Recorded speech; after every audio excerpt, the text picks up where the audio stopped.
Om Swastiastu, para siswa sekalian, bagaimana kabar pada pagi hari ini? Mudah-mudahan pada pagi hari ini semua dalam keadaan sehat, sehingga bisa mengikuti pembelajaran daring dengan baik. Pembelajaran kita pada pagi hari ini merupakan kelanjutan dari pembelajaran minggu yang lalu. Pada minggu lalu kita sudah membahas tentang senyawa hidrokarbon, yaitu tentang keistimewaan atom karbon, termasuk juga struktur dari senyawa hidrokarbon. Pada pagi hari ini kita akan lanjutkan tentang pengelompokan senyawa hidrokarbon, termasuk juga tata nama sesuai dengan aturan UPAC, aturan dari International Union of World Applied Chemistry.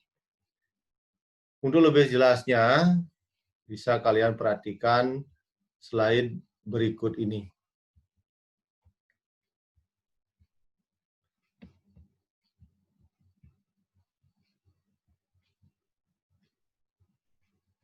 Jadi senyawa hidrokarbon berdasarkan rantai karbonnya bisa dibedakan menjadi dua, yaitu senyawa alifatik, itu artinya senyawa dengan rantai lurus atau rantai terbuka. Kemudian hidrokarbon dengan rantai siklik. Siklik itu artinya rantai tertutup. Senyawa alifatik atau rantai terbuka itu dibedakan menjadi tiga berdasarkan jenis ikatannya, yaitu senyawa alkana yang sering juga disebut dengan deret alkana, kemudian senyawa alkena, dan alkuna. Perbedaannya, pada senyawa alkana itu sering disebut dengan hidrokarbon jenuh, artinya seluruh ikatan-ikatan dari senyawa hidrokarbon itu adalah ikatan kovalen tunggal. Kalau senyawa alkana terdapat satu atau lebih ikatan rangkap dua, sedangkan pada alkuna terdapat satu atau lebih ikatan rangkap tiga.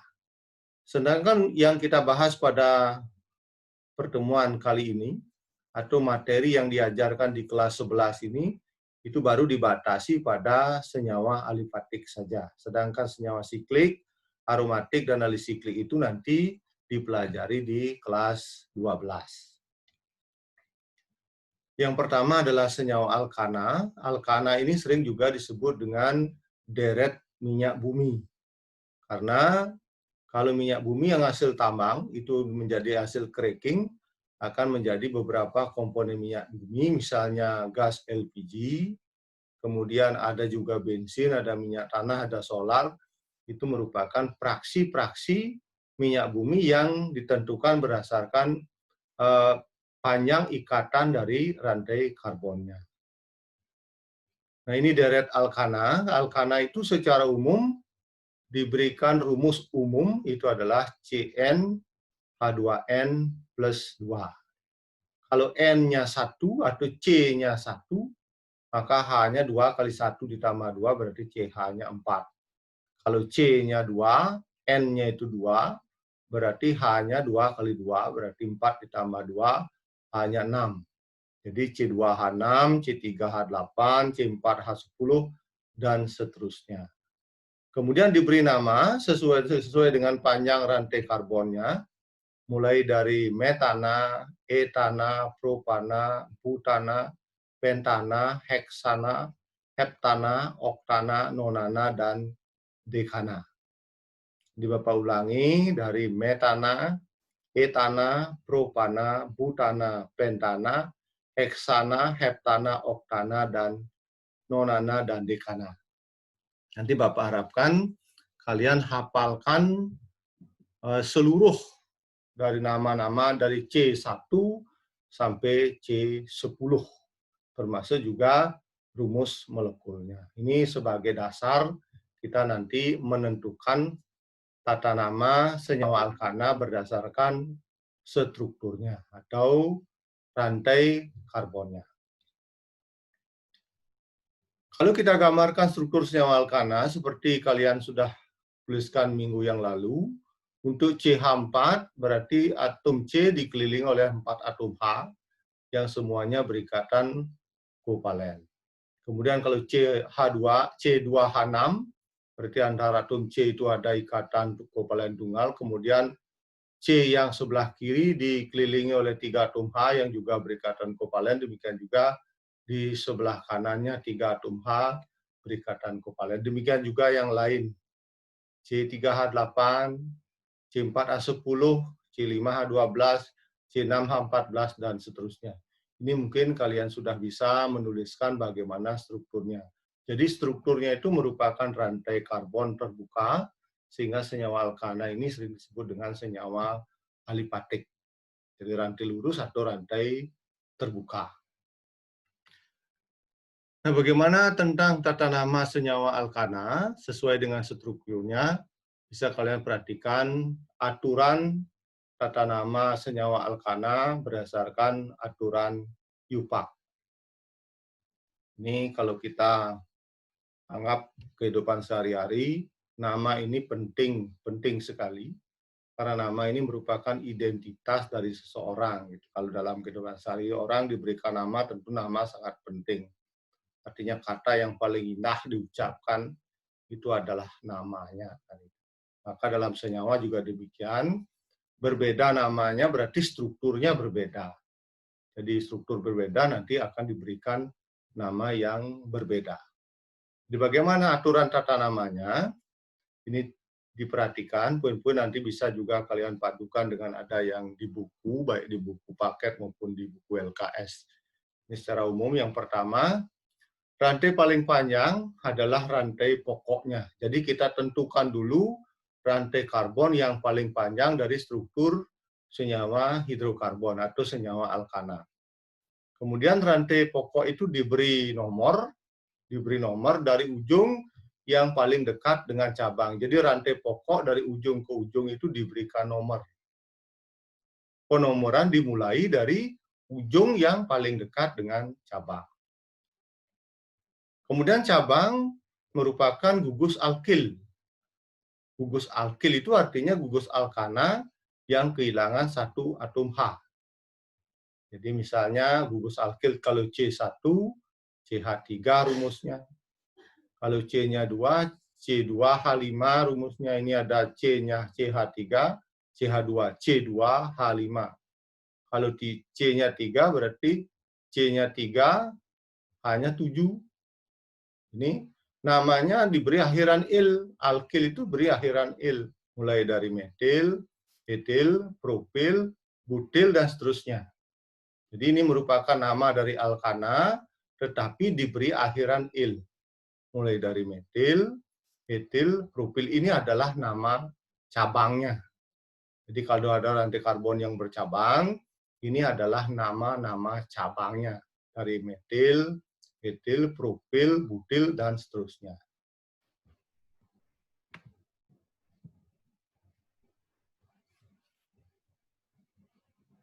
Jadi nama cabang, nomor cabang, nama rantai induk. Kalau nanti ada cabang yang sama mengikat gugus yang sama, maka diberi awalan. Jadi ada beberapa cabang yang mengikat gugus yang sama. Jadi kalau misalnya ada 2 gugus metil, berarti awalannya diberi kata dimetil jadinya. Kalau ada 2 gugus etil, berarti dietil namanya. Kalau 3 ada gugus metilnya, berarti trimetil namanya. Jadi di itu artinya 2, kemudian tri artinya 3, tetra artinya 4, penta artinya 5, dan seterusnya. Di, tri, tetra, penta, dan seterusnya.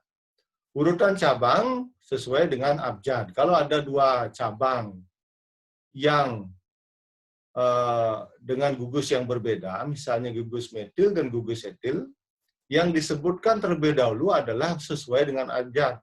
Artinya huruf pertama dari cabang itu. Metil dengan etil yang pertama adalah E dan M. Jadi E sesuai dengan urutan abjad, A, B, C, D, E itu berarti E yang duluan. Berarti etil baru metil.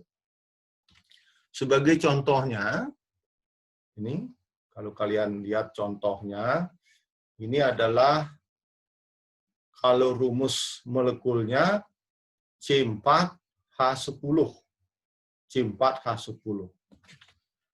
Kalau tidak ada cabang seperti ini, nah tadi untuk C4 sudah dihafalkan namanya adalah butana. Maka namanya adalah N-butana. N-butana itu artinya normal butana. Jadi untuk rantai karbon atau rantai alkana yang tidak bercabang.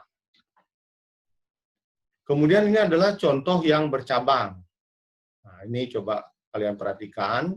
Yang di lingkar ini adalah cabang. Kemudian ini adalah rantai induknya. Rantai pokoknya. Rantai pokoknya sekarang diberi nomor. Nomornya bisa dari kiri sini, bisa dari kanan. Nah, sesuai dengan aturan tadi, nomor itu dimulai dari ujungnya, dari ujung ke ujung, dari ujung yang paling dekat dengan cabang. Artinya cabang ini harus memiliki nomor yang sekecil mungkin. Rantai karbon yang mengikat cabang itu harus memiliki nomor yang sekecil mungkin. Maka dimulai dari kanan. 1, 2, 3, 4. Ingat, cabang itu terletak pada atom karbon nomor 2. Maka namanya adalah 2, ya, namanya adalah 2-metil butana. Kenapa metil? Karena cabangnya ini adalah CH3. Ya, sesuai dengan tadi, ini adalah gugus alkil yang terdiri dari satu atom C, maka namanya adalah metil. 2 ini artinya atom karbon dari rantai induknya ini adalah nomor 2, mengikat cabang metil, maka namanya 2-metil butana. Kenapa butana? Karena rantai pokoknya terdiri dari 4 atom C. Contoh yang lain. Nah, ini contohnya. Kalau kita perhatikan, sekarang kemana sekarang rantai pokoknya? Nanti pakai rantai pokok itu adalah dari ujung ke ujung. Kalian lihat dulu berapa ujungnya, kan? Ini berapa ujungnya? Ujungnya ada 3. Dari bawah ke atas, kemudian dari kanan ini juga ke atas, atau dari kanan ke kiri. Kita hitung, kalau misalnya dari kanan ke kiri, hitung 1, 2, 3, 4. Kalau dari atas ke bawah kemudian ke kiri, 1, 2, 3, 4, 5, 6. Kemudian dari kiri ke atas, 1, 2, 3, 4, 5, 6. Berarti rantai induknya adalah yang ke atas. Ini rantai induknya. Tidak selalu lurus. Berarti rantai induk itu tidak selalu lurus. Bisa dia ke atas, bisa juga seperti ini. Ini adalah cabangnya. Nah, sekarang cabangnya dari mana? Nomor rantai induknya dari mana? Bisa dari atas, bisa dari bawah kiri ini. Dari kanan atas atau dari kiri bawah. Seperti aturannya tadi, nomor yaitu harus dari ujung yang paling dekat dengan cabang ini. Ini cabangnya harus dari ujung yang paling dekat dengan cabang. Kalau dari atas misalnya kita beri nomor 1, 2, 3, 4. Berarti nomor atom C yang mengikat cabang ini nomor 4. Kemudian kalau dari kiri kita beri nomor 1, 2, 3, 4, 5, 6. Berarti atom karbon yang mengikat cabang ini nomor 3. Seperti tadi dijelaskan bahwa nomor dimulai dari ujung yang paling dekat dengan cabang. Artinya, atom karbon yang mengikat cabang itu harus memiliki nomor yang sekecil mungkin. Ini yang benar, dari nomornya dari kiri ke atas. Apa namanya sekarang? Nomor 3 itu adalah, kita tuliskan pertama, ini nomor 3 ini. Cabangnya adalah cabang metil, kemudian hitung atom karbonnya ada berapa? 1, 2, 3, 4, 5, 6. Jadi namanya adalah 3-metil heksana. Lanjut, contoh yang lain. Ini coba diperhatikan. Kira-kira namanya apa? Sekarang ada 4 ujung. Seperti tadi, kalau ada 3 ujung, berarti cabangnya 1. Kalau ada 2 ujung, berarti tidak ada cabang. Kalau ada 4 ujung sekarang, berapa cabangnya? Nah, bisa diprediksi. Kalau misalnya ujungnya 2, berarti tidak ada cabang. Ujungnya 3, 1 cabangnya. Berarti kalau ujungnya 4, kalian bisa prediksi cabangnya pasti 2. Bagaimana caranya menghitung? Berapa banyaknya ujung dikurangi 2. Yang 2 itu adalah rantai pokoknya. Nah, sekarang diberi nomor. Nomornya dari mana? Sama seperti tadi. Bisa dari kiri ke atas, alternatifnya. Bisa dari bawah ini ke kanan, atau dari bawah ke atas, atau dari atas ke kiri, dari atas ke kanan, atau dari atas ke bawah. Nah, mana yang paling panjang? Nah, kalau kita hitung sekarang, kalau dari bawah misal 1, 2, 3, 4, 5. Kalau ke kanan ini hanya 5. Kalau dari bawah ke atas, 1, 2, 3, 4, 5, 6, 7. Berarti rantai induknya atau rantai pokoknya itu dari bawah ke atas. Nah, ini kita garis. Nah, garis ini menyatakan rantai pokoknya. Ini rantai pokoknya, kemudian ini cabangnya. Nah, sekarang nomornya dari mana? Sama seperti tadi. Bisa dari atas ke bawah, atau dari bawah ke atas. Dengan catatan bahwa rantai karbon yang mengikat cabang ini harus memiliki nomor yang paling kecil. Kalau misalnya dari bawah kita bernomor 1, 2, 3, berarti nomor 3. Kalau dari atas 1, 2, 3, 4, berarti nomor 4. Berarti yang benar adalah dari bawah. Ini nomor rantai karbonnya. Ini coba diperhatikan. 1, 2, 3, 4, 5, 6, 7. Jadi urutan kita yang pertama adalah tentukan rantai pokoknya, kemudian rantai pokok diberikan nomor. Nomor ini mulai dari ujung yang paling dekat dengan cabang, atau rantai karbon yang mengikat cabang harus memiliki nomor yang paling kecil, sekecil mungkin. Kemudian baru kita tentukan nama cabangnya. Nah, ini ada 2 cabang. Cabang yang sama, ini CH3, ini juga CH3. Tadi disebut dengan cabang metil. Karena ada 2 cabang metil, maka diberi awalan di artinya 2. Kemudian nomornya kita sebutkan, nomornya 3 dan 4. Berarti 3,4 dimetil, 1, 2, 3 sampai 7. 7 itu adalah heptana, berarti namanya adalah 3,4 dimetil heptana. Nah, bisa dipahami, coba perhatikan. 3 dan 4 ini adalah nomor dari rantai karbon yang mengikat cabang. Dimetil artinya ada 2 cabang metil. Di itu artinya 2. Metil itu cabang yang sama, cabangnya sama. Heptana itu yang artinya rantai pokoknya terdiri dari 7 atom C. Kita lanjutkan contoh yang lain. Nah, seperti ini. Sekarang mana rantai pokoknya? 1, 2, 3, 4, 5. 1, 2, 3, 4, 5 sama. Atau ke atas 1, 2, 3, 4, 5 juga sama. Nah, ini rantai pokoknya. Rantai pokoknya yang lurus dipakai. Sekarang nomornya dari mana? Dari kiri atau dari kanan? Dari kiri apa dari kanan? Sama dengan tadi, kalau dari kiri berarti atom karbon ini nomor 3. Kalau dari kanan, atom karbon ini nomor 2 jadinya. Yang benar adalah dari kanan. Ini nomornya. Nah, cabangnya berbeda. Ini cabangnya berbeda. Ini adalah cabang metil, ini cabang etil. C2H5. C-nya 2, H-nya 5. Etil. Ini metil, etil. Mana disebutkan duluan? Sama dengan tadi, abjad sesuai abjad, E duluan daripada M. Maka yang disebutkan adalah etilnya duluan. Nah, makanya namanya adalah 3 etil, 2 metil, pentana. Jadi 3 etil, 2 metil, pentana.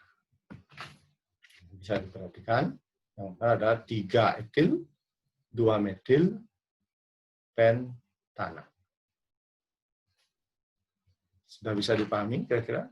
Nah, sekarang untuk latihan, sampai di situ kalian bisa nanti lihat latihan-latihan atau kerjakan tugas-tugas yang ada di Google Classroom.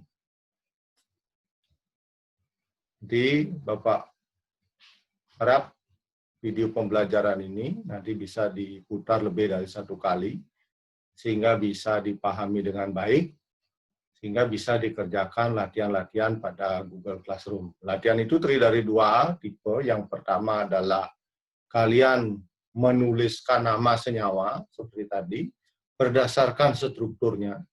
Kemudian yang kedua adalah menggambarkan strukturnya berdasarkan nama senyawanya.